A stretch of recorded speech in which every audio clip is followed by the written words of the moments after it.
हफ्ता पहले मैं भी ऐसा था कि मैं ये ठानता था कि भाई अब से तो रोज़ खाएंगे, पढ़ाई, वर्कआउट, रनिंग रोज़ करेंगे अब से। लेकिन 1-2 दिन बाद फिर मैं छोड़ दूंगा, मेरे से होगा ही नहीं। और मुझे पता है कि तुम भी अभी इसी चीज़ में अटके हुए हो कि तुम 1-2 दिन शुरू करते हो ठीक है चीज़ों को, लेकिन फिर छोड़ देते हो। और फिर तुम्हें लगता है कि नहीं यार मेरे बस का नहीं है, तुम्हारा तरीका गलत है। मैं उस टाइम ऐसी 3 गलतियां कर रहा था जिसकी वजह से मेरी कंसिस्टेंसी बार बार ब्रेक हो रही थी। और आज मैं तुम्हें वही 3 गलतियां बताऊंगा ताकि तुम वो 3 गलतियां ना करो। तो वीडियो में आगे बढ़ने से पहले जो लोग मेरे को नहीं जानते, तो मैं संदीप और हम एक मिशन बेस में 17 सितंबर 2026 तक 1 लाख एमएन की लाइफ चेंज कर रहे हैं। और इस मिशन में तुम भी हमारे साथ दे सकते हो। तुम्हें कुछ भी नहीं करना है, तुम्हें बस अपने आप को इंप्रूव करते रहना है। और अगर तुमको लगता है कि मेरी वजह से तुम्हारी लाइफ में कुछ भी पॉजिटिव इंपैक्ट आया हो, तुम्हारी कोई भी प्रॉब्लम सॉल्व हुई, तो तुम इस चैनल को सब्सक्राइब करके हमारी गैंग का हिस्सा बन सकते हो। और मेरी वीडियोस तुम ऐसे लोगों को शेयर कर सकते हो जिनको मेरी वीडियोस की जरूरत हो। सबसे पहला है you are chasing motivation not systems. देखो मैंने भी गलती की है कि लगभग पूरा महीना एक डीजेनरेट लाइफ जीने के बाद लास्ट के 3-4 दिन में मेरे को ऐसा लगता था कि नहीं भाई अब तो भाई पूरा ना उखाड़ के रख देना है भाई, पूरी धरती पलट देनी है अब तो भाई अब तो अरे भाई अब तो मैं ना पूरा कामयाब बन के दिखाऊंगा इन सबको।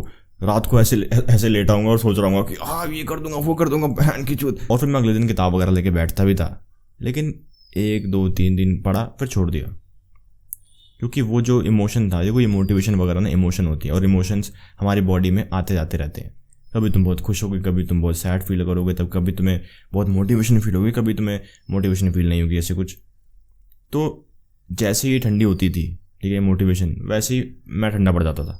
देखो मैं उन बकवास लोगों की तरह भी नहीं कह रहा कि भाई मोटिवेशन बेकार चीज़ है, भाई मोटिवेशन ओवररेटेड। बस तुम मोटिवेशन का गलत यूज़ कर रहे हो, ये चीज़ है।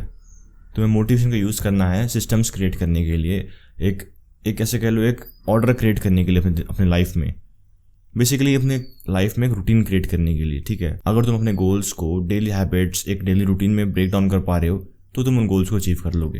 देखो मैं ये एग्जांपल बहुत बार दे चुका हूँ कि अगर तुम कभी जिम गए हो तो जिम में कंसिस्टेंसी दिखाना, ठीक है, वहाँ पे रोज शो अप करने में तुम्हें इतनी दिक्कत नहीं हुई होगी।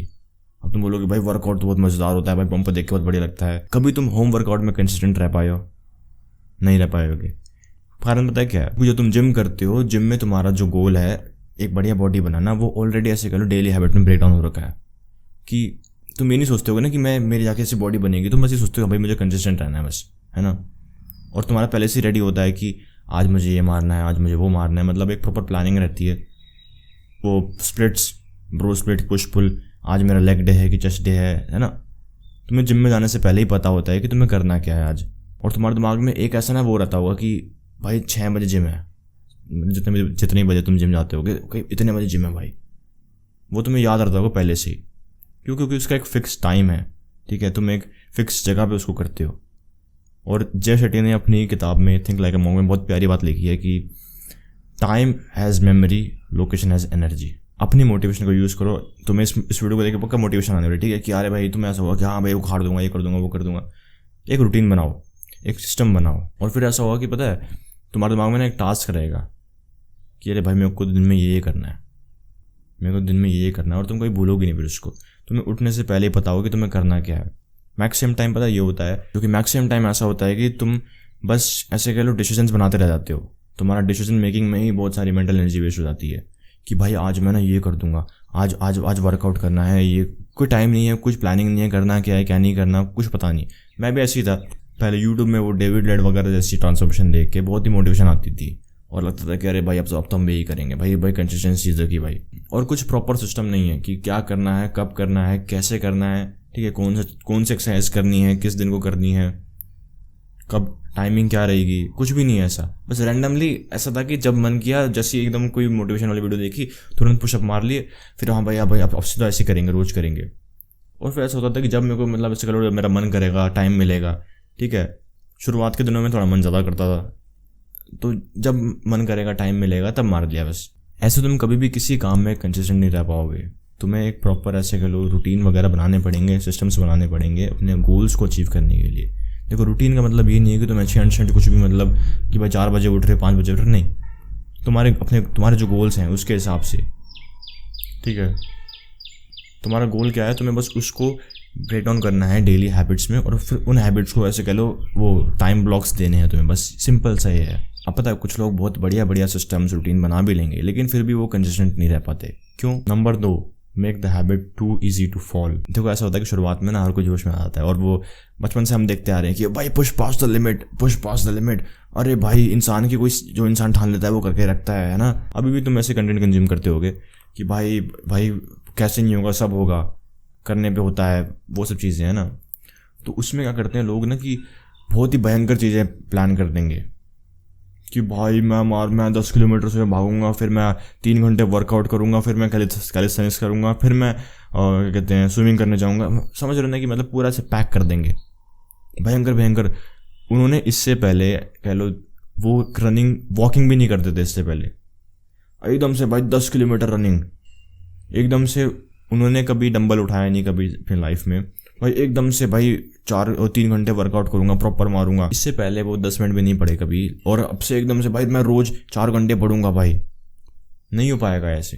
देखो ये बहुत ही अंडररेटेड एडवाइस है और कोई भी इसके बारे में बात नहीं करता है, लेकिन मैं तुम्हें बोलूँगा कि तुम अपने आप को अंडर एस्टिमेट करो, ठीक है, करो। बहुत से लोग ज़्यादा करने के चक्कर में अपने आप को बहुत ओवर एस्टिमेट कर देते हैं कि भाई मैं तो इतना सारा कर लूँगा।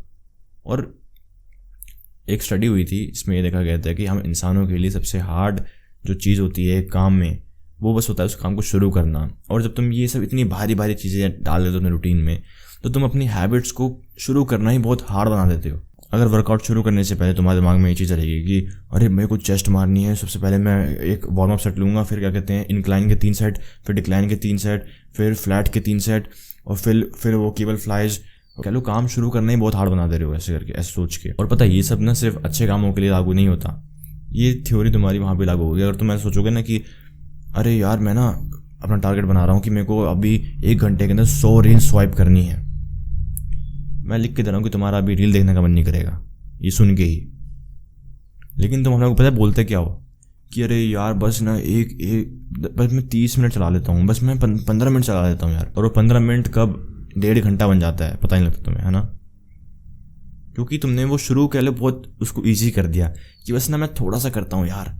तुम गेम वगैरह भी शुरू करते हुए कि बस 1 मैच खेल लेता हूँ, लेकिन कब तुम्हारे 5 मैच खत्म हो गए, तुमने 6ठा मैच शुरू कर दिया है, तुम्हें पता भी नहीं चलेगा, क्योंकि तुमने उस काम को शुरू करना बहुत ही आसान कर दिया कि नहीं भाई बस मैं थोड़ा सा करता हूँ, बस थोड़ा सा। यही चीज़ तुम्हें कह लो अपने सही कामों में अप्लाई करनी है, लेकिन लोग उल्टा ही करते हैं, बेकार कामों को बहुत आसान कर देंगे शुरू करना, और अच्छे कामों को बहुत हार्ड कर देंगे कि भाई मैं 4 घंटे पढ़ूंगा, मैं 5 घंटे पढ़ूंगा। बात आएगी क्या कहते हैं रील स्क्रॉल करने की या फिर पबजी वगैरह खेलने की, भाई बस 1 मैच, बस 15 मिनट देखूंगा यार, बस एक बार नोटिफिकेशन देख लूँगा, एक बार किसी के मैसेज देख लेता हूँ यार। तुम किस चीज़ को ज़्यादा अच्छे से करते हो तुम्हें पता है। वर्कआउट को लेके ये मत सोचो कि अरे नहीं भाई 6 एक्सरसाइजेस के 6 सेट, भाई बाप रे यार 2 घंटे का वर्कआउट, मैं बस जाके पुशअप मारूंगा, या फिर मैं बस ना जिम देख लूँगा अंदर से है कैसा, बस हर दिन जाके, बस ये सोचो, बस मुझे जिम के अंदर घुसना है, बस ये सोचो। वर्कआउट को लेके ज़्यादा कुछ सोचो मत कि अरे भाई ऐसा करना है वैसा करना है। अगर तुम होम वर्कआउट भी करते हो, बस पुशअप मारूंगा मैं तो 10। पढ़ाई को लेके सोचो मत ज़्यादा शुरू में कुछ कि भाई 3 घंटा 4 घंटा, मैं तो बस 15 मिनट पढ़ाई करूँगा भाई, सिंपल सी चीज़ है। अगर तुमने सोच लिया कि भाई 4 घंटे पढ़ना है, नहीं हो पाएगा। और पता देखो ऐसा होता है कि 80% 90% केसेस में ऐसा होगा तुम्हारे साथ कि तुमने वो चीज़ अच्छे से करोगे, फिर तुमने भले ही शुरू बस 15 मिनट कह के शुरू किया था, चाहे पढ़ाई हो चाहे कोई भी प्रोडक्टिव काम हो, तुम उसको भी अच्छे से करोगे। लेकिन बाकी बचे कुछ 20% केसेस, उसमें क्या, उसमें तुम इतने अच्छे ढंग से नहीं करोगे। मान लो अगर तुम बोल रहे थे कि मैं 10 मिनट पढ़ाई करूँगा और तुम 10 मिनट ही पढ़ाई करके निकल जाते हो, तो ये भी कोई बेकार चीज़ नहीं है। वरना इससे पहले जब तुम बोलते थे कि भाई मैं 4 घंटे पढ़ाई करूँगा और तुम 0 मिनट पढ़ते थे, तुमने बहुत बड़े सिस्टम बना रखा है, तुमने कामों को शुरू करना बहुत आसान कर रखा है, लेकिन फिर भी कुछ ऐसे दिन होंगे जब तुम वो काम नहीं कर पाओगे, तो उससे कैसे डील करना है। Number 3, never quit. देखो ऐसा टाइम होंगे जब तुम्हारा मोमेंटम है ना बहुत तगड़ा बना हुआ होगा, तुम सारी हैबिट्स करोगे, हर जगह टिक लग रहे होंगे, हर जगह तुम शो अप करोगे, सारे टास्क कंप्लीट कर रहे होगे, लेकिन फिर कह लो ऐसे दिन आएंगे जब तुमसे कुछ भी नहीं होगा, तुमसे ऐसे कह लो एक तिनका नहीं हिलेगा। ये भी हो सकता है कि तुम कुछ डीजेनरेट हैबिट्स करने लग जाओ वापस से, ज़रूर हो सकता है, ठीक है, लेकिन उस टाइम तुम्हें गिव अप नहीं करना है। काफ़ी लोग पता है ये सोचते हैं कि जैसे उनको 1-2 महीने हो गए ये सब करते हुए तो वो सोचेंगे कि अरे यार मैं 3 महीने बाद भी मेरे से डे स्किप हो रहे हैं, ऑब्वियस सी बातें होंगे गधे। देखो ये बिल्कुल ब्रश करना है, नहाने जैसा सोचो। काफ़ी लोग कहते होंगे ना कि मैं रोज़ नहाता हूँ, लेकिन अपने आप से पूछो एक बार, क्या तुम 365 में से 365 दिन नहाए हो? ठीक है, क्या तुम 2025 में पूरे साल तुमने एक दिन भी स्किप नहीं किया? किया होगा। और ब्रश करने को लेके भी सेम चीज़ मैं कह सकता हूँ। देखो ये एक साइकिल चलता है कि तुम कुछ टाइम बहुत ही बढ़िया एकदम मोमेंटम में रहोगे, बहुत ही बढ़िया प्रोडक्टिव रहोगे, ठीक है, एकदम कंसिस्टेंट रहोगे, लेकिन फिर कंसिस्टेंसी हमारी ब्रेक होगी। अब काफ़ी लोग यहाँ पे गिव अप मार देंगे कि अरे नहीं भाई मेरे से तो हो ही नहीं रहा यार, ये तो मेरे से होगा ही नहीं शायद। तुम्हें गिव अप नहीं करना है, तुम्हें उस साइकिल को कंप्लीट करना है। तुम्हारी कंसिस्टेंसी मोमेंटम वगैरह ब्रेक होता है तो वापस से कंसिस्टेंसी मोमेंटम वगैरह गेन करने की कोशिश करो, वापस से अपनी गाड़ी को पटरी पर लाने की कोशिश करो, ठीक है। दिक्कतें होंगी कि तुम 3 दिन करोगे, फिर चौथे दिन छूट जाएगा, ठीक है, 5 दिन छूट जाएगा, कोई बात नहीं, छठे दिन वापस से आओ और फिर कुछ टाइम बाद ऐसा होगा कि तुम्हारा वापस से मोमेंटम जो है बन जाएगा। और ये साइकिल पता है रिपीट होता रहता है, और यही है रियल कंसिस्टेंसी। देखो कंसिस्टेंसी हम कभी भी ऐसे नहीं देखते कि कौन 30 के 30 दिन आ रहा है, 365 दिन कर रहा है। नहीं, तुम एक बार किसी एक रैंडम आदमी को इमेजिन करो जो बस ऐसे कह लो तुम्हें देखता है वहाँ पे जिम में, तुम जिम आते हो, ठीक है, बस तुम्हें वर्कआउट करते हुए देखता है वो। अब मान लो तुम 30 में से बस 24 दिन आते हो, तो अगर मैं उस बंदे से पूछूंगा कि भाई क्या ये बंदा कंसिस्टेंट है, वो बोलेगा हाँ भाई मैंने उसको बहुत बारी देखा यार, हर रोज़ लगभग हर रोज़ आता है ये, ठीक है। ये होती है कंसिस्टेंसी। अगर तुम देखो 30 के 30 दिन भी आते और 30 में से तुमने 26 दिन मान लो आए, या तुम 27 दिन आए, 25 दिन आए, 24 दिन आए, तो भी वो भी कंसिस्टेंसी है, ठीक है। मैटर यही करता है कि तुम कितनी बार शो अप करते हो, तुम्हारी फ्रीक्वेंसी क्या है। ये नहीं मैटर करता कि तुम हर दिन तुम्हारे टिक हो रहे हैं, लेकिन तुम्हारे टिक होने की फ्रीक्वेंसी अगर ज़्यादा है तो हम बोलेंगे कि हाँ भाई ये बंदा कंसिस्टेंट है, ठीक है। अगर तुम्हारे इतने टिक नहीं हो रहे, मैं हैबिट ट्रैकर की बात कर रहा हूँ वैसे, ठीक है, तुम समझ सकते हो कि क्या क्या कहना चाह रहा हूँ मैं। तुम मानो 30 में से वैसे ऐसे कह लो 5 दिन 10 दिन आए, तो वहाँ पे कंसिस्टेंसी तुम्हारी बेकार है। फिर सिंपल सी चीज़ होती है, शो अप की फ्रीक्वेंसी मैटर करती है, ठीक है। तो बस तुम्हें अपनी तरफ से अपना बेस्ट देना है, तुम्हें हर दिन शो अप करने की ट्राई करनी है, आज अपना बेस्ट देने की ट्राई करनी है, ठीक है। लेकिन दिमाग में तुम्हें कहीं ना कहीं रखना है कि अरे नहीं भाई 1-2 दिन स्किप हो जाते हैं सबके, कोई दिक्कत नहीं है, मुझे फ़र्क नहीं पड़ता उससे। मैं बस जैसे तुम आज उठे हो, ठीक है, तुम अपना बेस्ट दोगे सारी हैबिट्स करने का, सारे टास्क करने का, और फिर तुम देखना कि लॉन्ग टर्म में तुम्हारी जो लाइफ है वो ऐसे जाएगी, ठीक है। तो आज की वीडियो के लिए इतना ही। अगर तुमको ऐसे उसकी लाइफ में पॉर्न एडिक्शन एक समस्या है तो पिन कमेंट या फिर डिस्क्रिप्शन में तुम्हें लिंक मिल जाएगा। द रीबर्थ ब्लूप्रिंट का वो कंप्लीट पैक है जो मैंने तैयार किया, तुम कैसे ब्रेन को रिवायर कर सकते हो इस एडिक्शन से बाहर निकलने के लिए। तो अगर तुम कैसे तो फटाफट पिन कमेंट या फिर डिस्क्रिप्शन में लिंक है, चेकआउट करो उसको। और अगर तुमको ये वीडियो पसंद आई तो मुझे पूरा भरोसा है कि तुम्हें मेरी बाकी वीडियोज़ ही पसंद आएंगी, तो फटाफट चैनल को सब्सक्राइब करो और मेरी बाकी वीडियो चेकआउट करो। बाकी मैं तुम्हें अगली वीडियो में, तब तक के लिए कीप इम्प्रूविंग, बाय बाय।